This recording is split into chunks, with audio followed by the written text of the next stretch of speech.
joindre à nous, peuvent venir. Voilà, prendre un coup de soleil. Lire sous les pommiers, la deuxième édition de notre salon qui est organisé par les Marches Normandes, le salon du livre. C'est toujours un plaisir parce que voilà, travailler avec toi Stéphane, ça n'est que de la joie. Un grand merci d'abord à toute l'équipe de bénévoles qui a fourni un travail considérable parce que s'il y a un tel salon, un tel événement, c'est grâce aux bénévoles. Donc bravo à tous, on peut vous applaudir parce que c'est vraiment un travail exceptionnel. C'est aussi grâce à tous les auteurs présents qui jouent le jeu de venir jusqu'à Épied pour un salon rural et tous ensemble on défend la culture en milieu rural, la culture pour tous et ça c'est important aussi. Donc bravo également à vous tous. Et merci aux élus. Philippe, un grand merci. Bon, on est sur nos terres. Mais voilà, ça fait du bien aussi d'avoir un événement sur notre place. Philippe, je te laisse dire quelques mots. Quoi.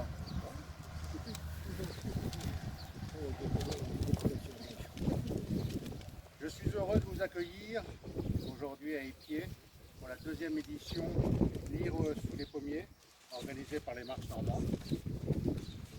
Madame la maire d'Épied, Kitty Revel, n'a pas pu se joindre avec nous, elle n'a pas pu se libérer. Elle vous prie de bien vouloir accepter ses excuses. L'année dernière, 15 auteurs étaient présents, plus de 300 visiteurs. Pour une première édition, le succès était franchement au rendez-vous.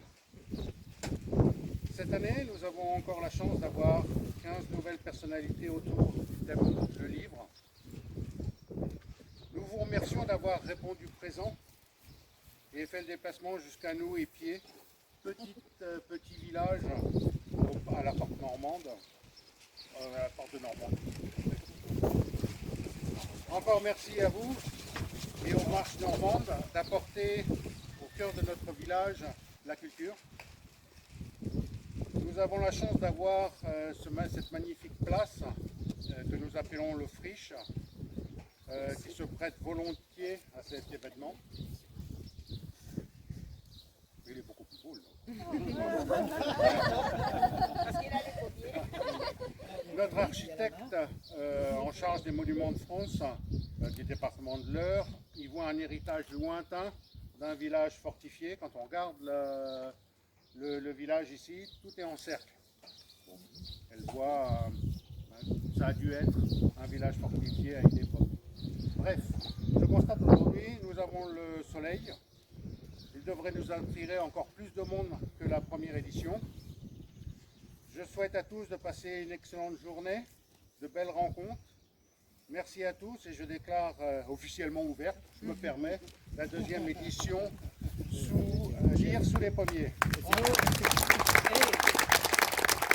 Une deuxième édition qui va être un peu spéciale, puisque Stéphane, grâce à toi, grâce à ton implication, grâce à ce que tu es toi-même, parce que c'est un plaisir, tu vas être le premier lauréat du prix Lire sous les pommiers, que je te remets. Voilà, officiellement. Ma vie va changer. Merci Stéphane. Merci.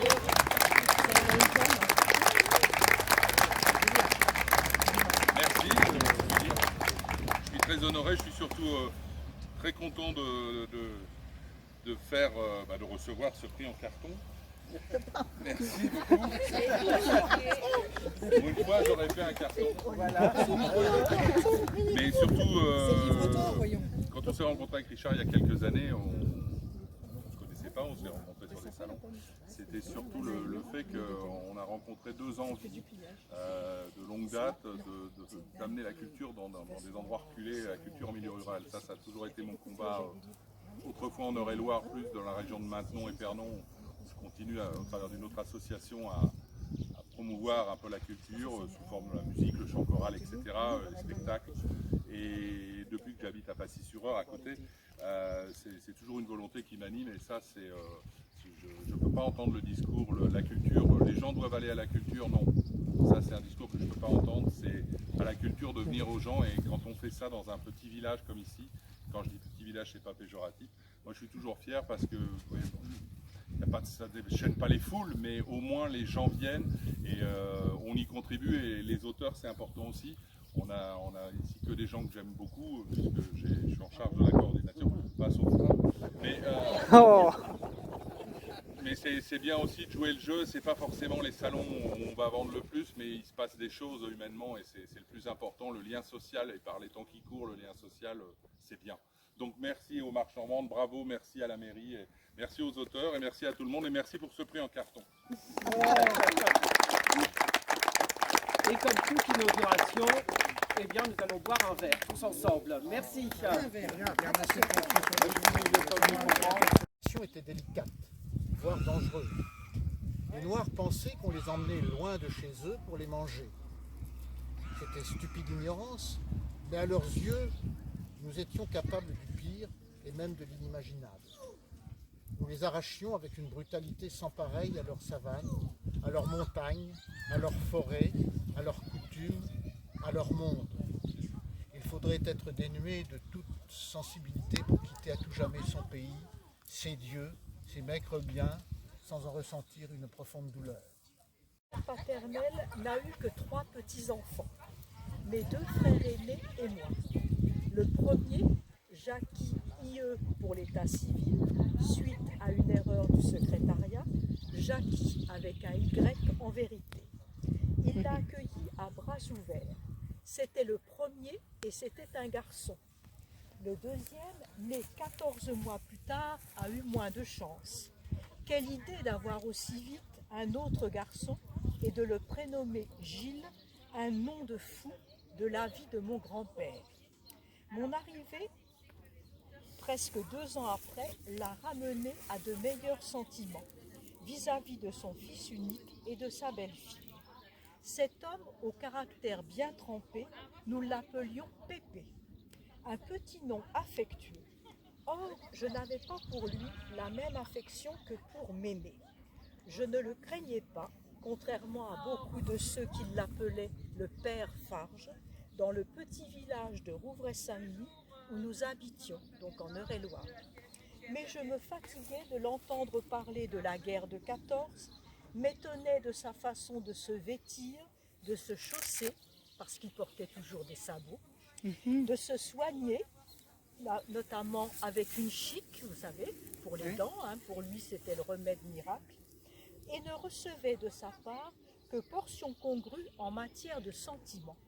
De 2 termes. Éthiopique, qui vient d'un recueil de poésie de Léopold Sédar Senghor, et Galaxial, qui était un recueil de science-fiction de Michel Delmuth, publié dans les années 70, et que j'ai lu lorsque j'étais plus jeune. Encore tout jeune. Voilà. Maintenant on n'est plus que jeune. Mais moins jeune. Ouais. Ouais. Voilà. Mais encore jeune. Voilà. Donc, ce recueil se compose de 5 nouvelles. Donc j'essaie de ne pas faire trop long.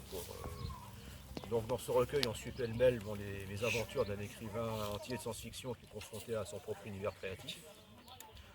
On a aussi un journaliste qui mêle malgré lui à un conflit séculaire.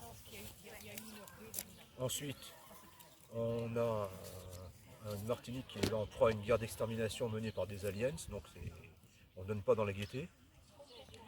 On a un soldat qui est engagé dans l'orphelinat de Verdun et qui est rattrapé par ses fantômes. Et puis à la fin, on a un astronaute afro-américain en plein dialogue avec des figures ancestrales. Et c'est celui-là que je vais vous lire. Donc c'est dialogue. Ça va, il y a clair, hein,